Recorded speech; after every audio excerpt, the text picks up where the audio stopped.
बस अब आ भी जाओ ना। जैसे अम्मी पुकारती हुई आती थी। ज़हरा, मुझे कुछ समझ नहीं आ रहा है खिज़र साहब कि मैं क्या करूं।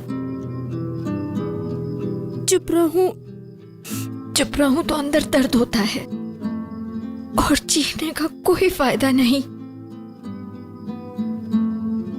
एक माँ के लिए कितना मुश्किल है कि उसे यही पता ना हो कि उसकी औलाद किस हालत में और कहां पर है। कुछ नहीं पता।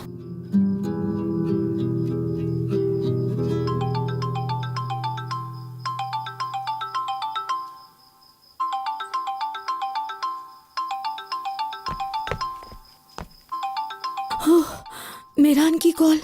खिज़र साहब देखिए तो मीरान की कॉल आ रही है। घबराओ नहीं ज़हरा, तुम फोन उठाओ। हेलो। रेहान मिल गई है, मेरे साथ है, ठीक है वो। और रेहान आपसे अभी मिलना चाहती है। क्या हुआ? रेहान मिल गई है, वो ठीक है, हमसे अभी मिलना चाहती है। या अल्लाह तेरा शुक्र है। उससे पूछो कि वो कहाँ पर है, हम अपनी बेटी को ले आते हैं। आप लोग रेहान से बिल्कुल मिल सकते हैं, लेकिन एक शर्त है मेरी। 1 मिनट, फोन मुझे दो। कैसी शर्त? मेरी बेटी से मिलवाने के लिए तुम शर्त रखोगे? कैसे इंसान हो तुम? और पहले मेरी बेटी का बताओ, उसको कोई नुकसान तो नहीं पहुंचा ना?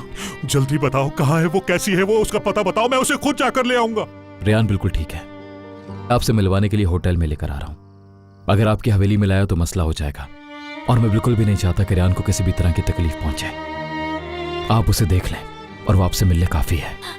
ठीक है, मुझे कुछ और नहीं चाहिए, मुझे अपनी बेटी को बस एक बार देखना है। और ज़हरा साहिबा, एक और बात, रेहान गुल से मिलना चाहती है, अगर वो सो ना रही हो तो ले आइएगा। वो सो नहीं रही, वो भी अपनी आपी का वेट कर रही है और बार बार अपनी आपी से मिलने का कह रही है। हम गुल को जरूर लेकर आएंगे। मुझे दो, मेरी बात सुनो मीरान। हेलो, शुक्र है मिल गई वो। अल्लाह ने हमारी सुन ली और हमें हमारी बेटी वापस कर दी। या अल्लाह तेरा शुक्र है। ज़हरा चलो, हमें जल्दी से चलना होगा। खिज़र साहब, रेहान को अब वहाँ रहने नहीं देंगे हम। अब उसको यहाँ अपने घर ले आते हैं, हमारी नजरों के सामने रहेगी। अब चाहे जो भी हो जाए, रेहान को मीरान से वापस लेना है। आप जानते हैं ना, हमारे अलावा कोई उसकी हिफाजत नहीं कर सकता। ठीक है, अब चलो, मैं उसे सारी बातें समझा दूंगा।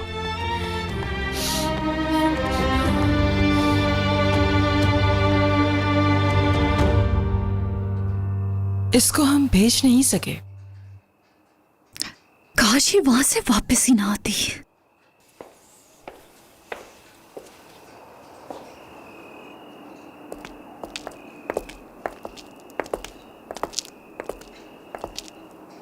तुम ठीक हो ना रेहान? अल्लाह का शुक्र है, आप ठीक हो गई। Thank you.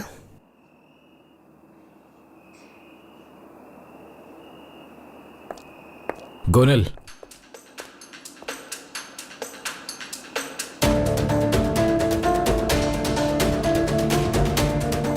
तुमने तो हमें डरा दिया था। शुक्र है कि तुम वापस आ गई, और वो भी सही सलामत। वो तो ठीक है, लेकिन जब तुम इस खानदान की रिवायतों को तोड़कर अपनी मर्जी से काम करोगी ना, तो ऐसी कई और मुसीबतें तुम्हारा इंतजार कर रही होंगी। तुम्हारी इस हरकत की वजह से पूरा शहर यही कहेगा कि असलान बे खानदान को अपनी औरतों की हिफाजत करना नहीं आती। अगर तुमने इससे कोई सबक सीख लिया है तो फिर ठीक है, फिक्र की कोई बात नहीं। दादी जान, अच्छा तो क्या करती? जब आप मेरे खानदान पर अटैक करने के लिए जा रही थी तो चुपचाप बैठी रहती यहाँ। तुम जो तलाश कर रहे थे मिल गया मीरान? किसने ये सब करवाया है, बताओगे मुझे? बाद में दादी जान, चलो रेहान।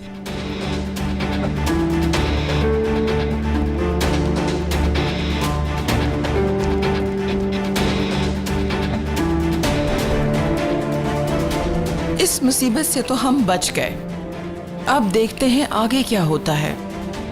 तुम लोग बस मेरे काम में मदाखलत मत करो, बाकी सब मैं संभाल लूंगी सुल्ताना।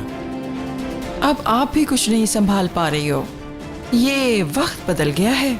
हर सुल्तान को एक न एक दिन अपना तख्त छोड़ना पड़ता है और उसकी जगह नया सुल्तान जरूर आता है। चलो बेटी।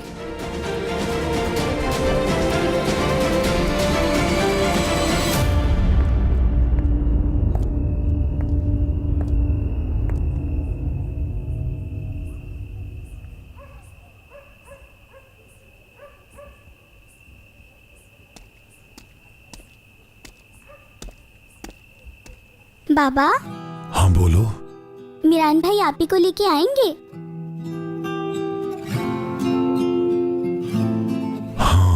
मैंने कहा था, मिरान भाई ने प्रॉमिस किया था कि वो लेकर आएंगे। वो हमारे घर क्यों नहीं आते? और वैसे भी मैंने मिरान भाई को साइकिल दिखानी है। अच्छा,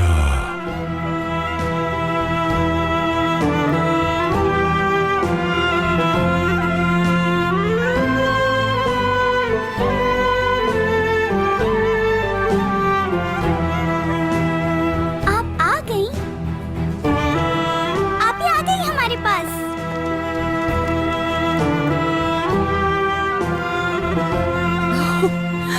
रेहान, हाँ, मैं आ गई आप ही की जान।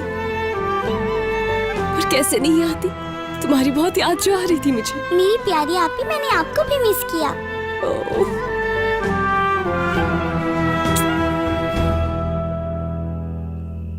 अम्मी ने कहा तुम्हारी आप ही बीमार हैं, तो मैं फौरन तैयार हुई और इनके साथ आ गई। आप ठीक हो ना? हाँ हाँ बिल्कुल ठीक हूँ। तुम्हें देख जो लिया है, अब ठीक हूँ।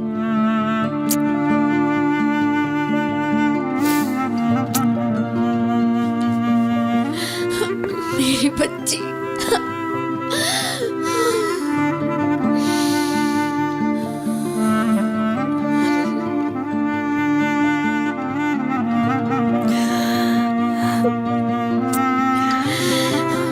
या अल्लाह, तेरा लाख लाख शुक्र है, मेरी बच्ची वापस आ गई है। शुक्र है अल्लाह का कि तुम मेरे सामने सही सलामत मौजूद हो। मैं ठीक हूँ अम्मी, और शुक्र है कि आप लोग भी ठीक हैं। शुक्र है खुदा का कि आप ठीक हैं।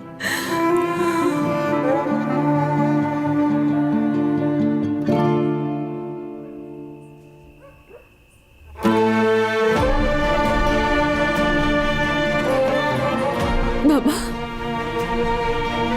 बेटी तुम ठीक हो ना? बेटी, या अल्लाह, तेरा शुक्र है। किसी ने तुम्हें तकलीफ तो नहीं पहुंचाई ना? तुम ठीक तो हो ना?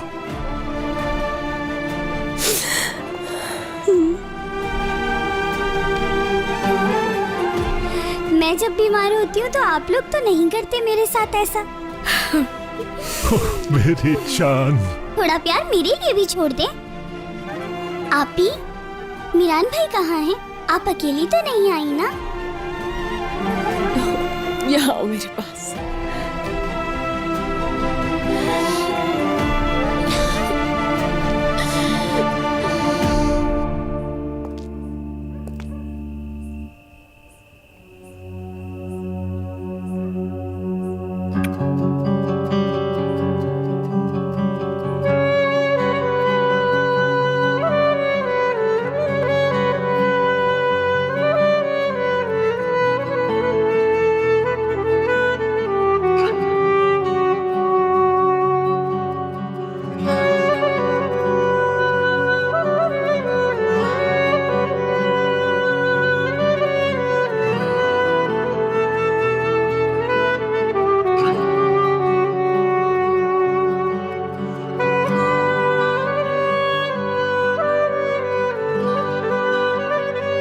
फैमिली ऐसी होती है क्या?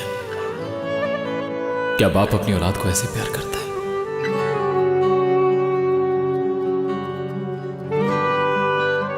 क्या सब इस तरह साथ खुश रहते हैं? क्या माएं ऐसे अपनी बेटियों के सर पर बोसा देती हैं? इन नजरों से अपनी औलाद को देखती हैं? अगर वो मेरे पास होते तो क्या आज मैं भी तुम्हारी तरह होता रेहान? शायद गुस्सा और नफरत मेरे अंदर ना होती, गुल की तरह मेरी भी एक बहन होती, तो मेरी आंखों में भी ऐसी चमक होती। शायद अपनी मां की ममता उसमें तलाश करता, शायद मैं उसको एक बाप की तरह प्यार से देखता, शायद वो मेरी मां की तरह मुस्कुराती। क्या मेरा यह हक नहीं कि मेरी मां भी मेरे पास हो, मेरे बाप का हाथ मेरे कांधे पे हो? फिर कभी भी मुझे अकेलेपन से डर नहीं लगता, लेकिन मैं एक यतीम और बेसहारा बन गया। शायद मेरे नसीब में इतना प्यार नहीं था, लेकिन तुम्हें यह प्यार जरूर मिलेगा।